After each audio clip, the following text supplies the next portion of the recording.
Assalamualaikum teman-teman. Waalaikumsalam, Mbak. Waalaikumsalam warahmatullahi wabarakatuh. Terima kasih ya sudah meluangkan waktu untuk diskusi kita kali ini. Gimana kabarnya? Sehat kan semua? Alhamdulillah. Alhamdulillah luar biasa. Alhamdulillah. Kali ini kita diskusinya santai aja ya, nggak usah terlalu tegang atau kaku. Yang penting dari pertemuan kali ini kita bisa mengambil pelajaran dan manfaat. Dimana kita kan sebagai ASN nih merupakan agent of change, agen perubahan terhadap reformasi birokrasi. Sehingga ke depannya kita diharapkan bisa menyajikan pelayanan publik yang lebih responsif. Oke, nggak usah lama-lama. Sebagai bahan diskusi, kita lihat cuplikan berita berikut ini ya.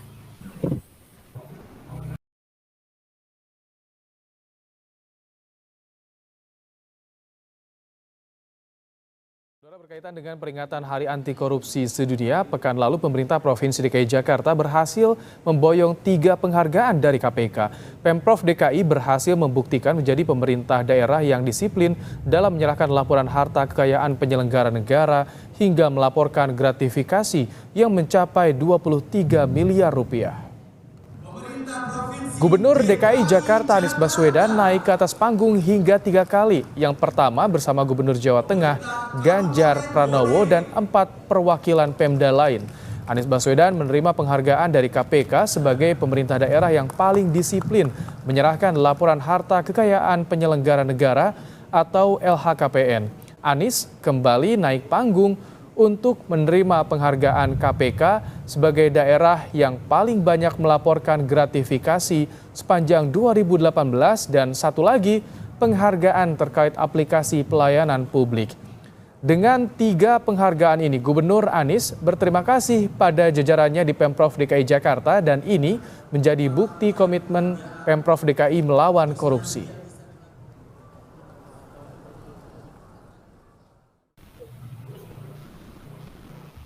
Nah, udah kita saksikan bersama kan. Jadi sedikit aku review tentang berita tadi bahwa di tahun 2018 itu Pemprov DKI Jakarta meraih 3 penghargaan sekaligus dari KPK di Hari Anti Korupsi Dunia. Penghargaan yang diperolehnya itu antara lain yang pertama karena mereka disiplin menyampaikan laporan hasil kekayaan pejabat negara atau LHKPN. Kemudian kedua karena melaporkan gratifikasi dengan nilai yang sangat material. Terus yang ketiga kemudian dari aplikasi pelayanan publiknya. Mereka launching itu kemudian memenangkan 1 penghargaan juga.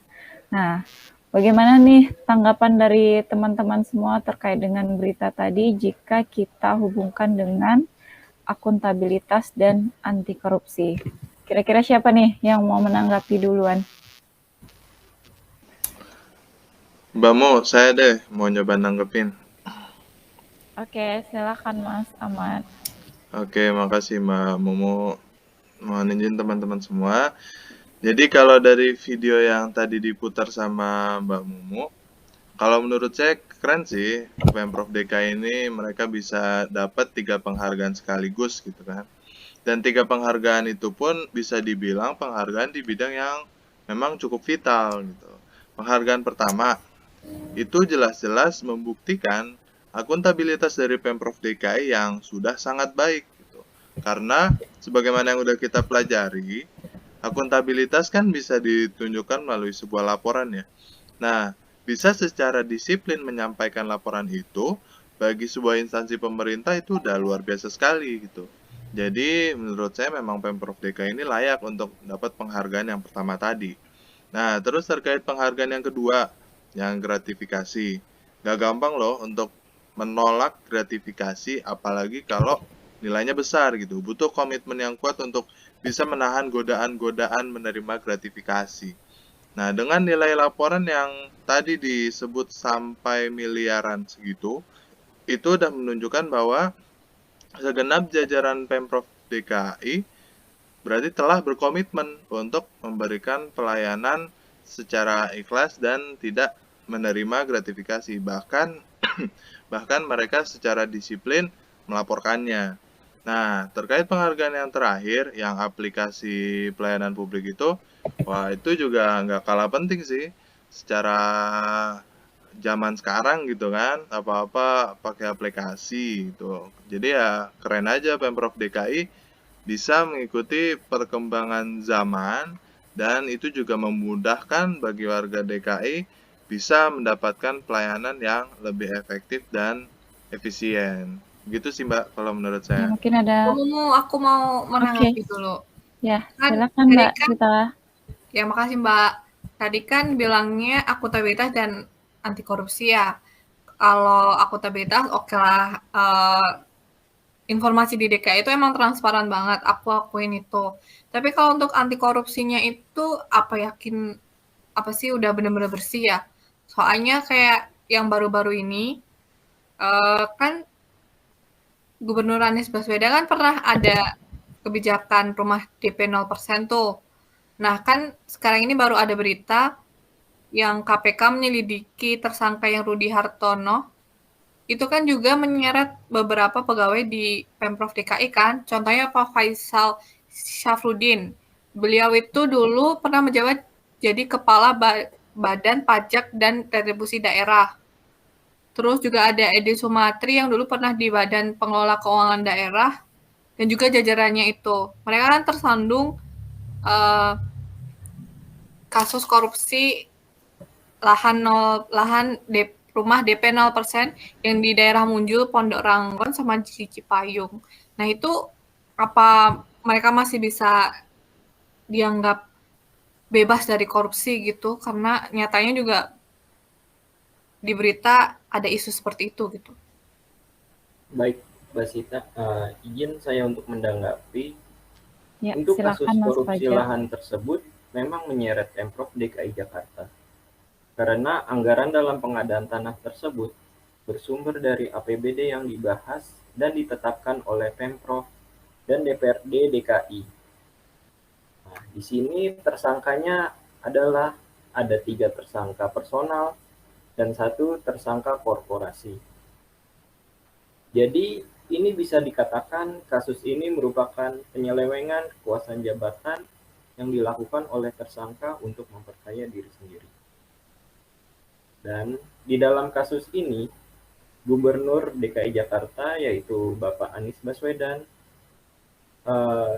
diminta KPK untuk sebagai saksi atas dugaan korupsi tersebut. Kemudian Gubernur DKI Jakarta Bapak Anies Baswedan banyak melakukan berbagai cara untuk mencegah korupsi di lingkungan Pemprov DKI. Nah, cara yang dilakukannya adalah contohnya yaitu membentuk Komisi Pemberantasan Korupsi Ibu Kota dan menerapkan sistem digital KPK Ibu Kota ini. Nah, dengan adanya sistem digitalisasi, maka semua proses bisa diketahui oleh publik dan tidak ada lagi praktik-praktik di ruang gelap yang memungkinkan terjadinya korupsi. Nah, kemudian Bapak Anies Baswedan juga meluncurkan satu program, yaitu program Jakarta 1, yaitu program yang mengintegrasikan semua data terkait pemerintahan. Nah, dengan sistem pengawasan terintegrasi melalui wujud Jakarta 1, tidak hanya kebocoran keuangan negara yang berpotensi korupsi dapat dicegah, melainkan pemborosan dan inefisiensi anggaran daerah dapat dikurangi. Nah, selanjutnya untuk mengedukasi masyarakat, Pemprov DKI Jakarta melalui Dinas Pendidikan, Dinas Perhubungan, KPK DKI Jakarta, dan Transjakarta berkolaborasi dengan KPK Republik Indonesia dengan meluncurkan kampanye anti korupsi. Nah, di sini Gubernur DKI Jakarta, Bapak Anies Baswedan, mengukuhkan 160 duta anti korupsi sekaligus untuk memimpin peluncuran bus kampanye anti korupsi.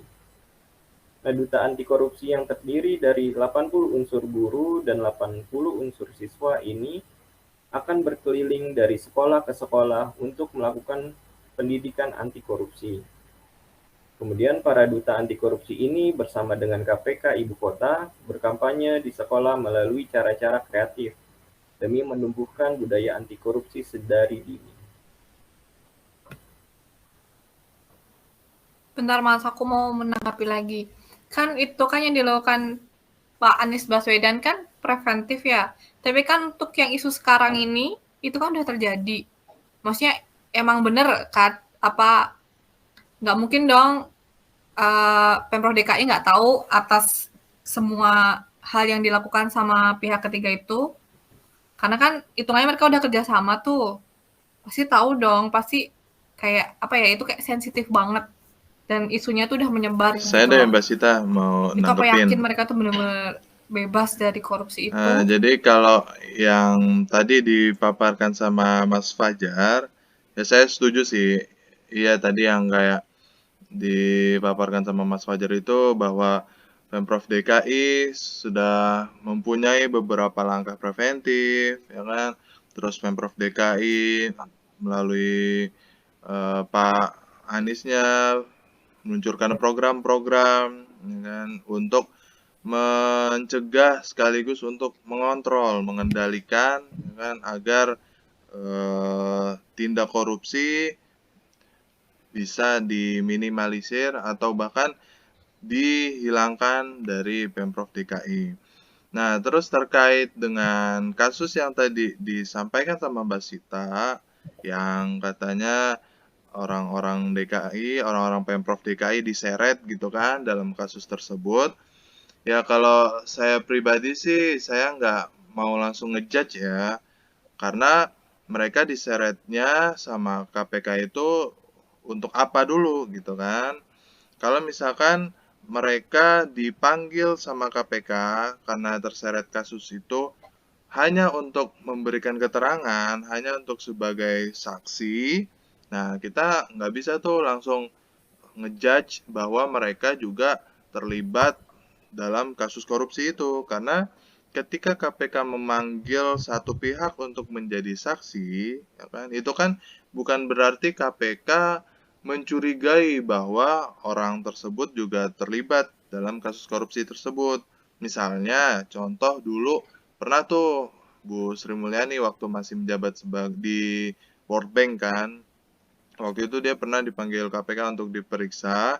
Nah, kita begitu mendengar seseorang dipanggil sama KPK, itu langsung kayak kita mikirnya, wah ini orang berarti kenapa-kenapa nih, wah ini orang kena kasus nih. Padahal kan ternyata Bu Sri Mulyani ya nggak kenapa-kenapa gitu kan. Dia cuma dipanggil untuk diperiksa sebagai saksi. Nah, bisa aja orang-orang Pemprov DKI tadi ya kan juga mengalami hal yang sama. Mereka dipanggil sama KPK, mereka diseret sama KPK hanya untuk memberikan keterangan sebagai saksi, ya kan. Jadi belum tentu mereka kena kasusnya gitu sih kalau dari saya Mbak Sita. Berarti ini masuknya asas praduga tak bersalah gitu ya. Jadi nanti nungguin KPK memutuskan itu nanti kasusnya apakah mereka ikut serta dalam kasus korupsi tersebut atau enggak gitu. Ya kalau saya pribadi sih saya lebih milih untuk ikutin dulu alur kasusnya kayak apa gitu kan. Karena kan ini belum clear juga, ya kan. Jadi kita lihat aja prosesnya kayak gimana. Gitu sih kalau dari saya pribadi. Okay, thank you deh. Thank you Mas Ahmad. Thank you. Mungkin kalau tambahan dari saya ya, kenapa sih Pemprov DKI kenapa bisa memperoleh 3 penghargaan sekaligus, itu pasti melewati dari tahapan-tahapan yang ya nggak mungkin KPK bisa kecolongan untuk satu kasus kok akhirnya mereka bisa dapat, itu kayaknya nggak mungkin. Pasti KPK punya indikator-indikator yang sudah banyak sehingga Pemprov DKI itu bisa dapat penghargaan seperti itu. Gimana Mas Sita? Oke, masuk akal, baiklah. Oke. Mas Fajar ada tambahan mungkin? Ya, Saya kira sudah cukup. Ya. Oke, baik. Dari pembahasan teman-teman tadi, ada beberapa hal yang bisa saya garis bawah itu di antaranya yaitu bahwa Pemprov DKI itu memandang akuntabilitas sebagai bentuk pengawasan dan interaksi kepada masyarakat, di mana masyarakat itu pasti menuntut sebuah pertanggungjawaban dari anggaran yang digunakan oleh pemerintah. Nah, kita ambil dari penyampaian LHKPN atau laporan gratifikasi. Dari hal tersebut menunjukkan bahwa Pemprov DKI sebenarnya telah memenuhi beberapa aspek akuntabilitas.